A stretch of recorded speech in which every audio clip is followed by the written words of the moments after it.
আলুর চপ হবে, আলু মাখানো হচ্ছে, ডিমের চপ হবে। আলু এখন গোল গোল হচ্ছে, এখন গোল গোল চলছে। চপের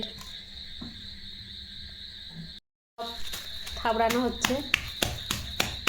তোর হাত কি কালো কালো লাগছে রে, লাইটে কম। বাহ, খুব সুন্দর। ভালো, কালকে তুই চপের দোকান দিয়ে দেবে ব্যাস, আর আমি পয়সা গুনবো। চলছে, এদিকে 3টে ওদিকে 2টো হয়েছে। আর এখানে এখনো মশলা আছে, কড়াই তেল গরম হলেই চপ ছাড়া হবে। এখন বেসনের চপ চোবানো হচ্ছে। বাউ, ভাত খাবো, আলু ভাজা, উচ্ছে ভাজা, বেগুন ভাজা। আর রাত্রে খাবো না, এটাই হচ্ছে আমার খাওয়া, যদিও এখন রাত 9টা বাজে। একসাথে ভাজা হচ্ছে চপ। গুড ইভিনিং বন্ধুরা, যদিও এখন 9টা 3 বাজে। ডলি গরম গরম আলুর চপ বানিয়েছে। আলুর চপ, ডিমের চপ বানাচ্ছে, দিয়ে আমি নিয়ে চলে এসেছি ভাত। বাই বাই, টাটা সবাইকে, গুড নাইট।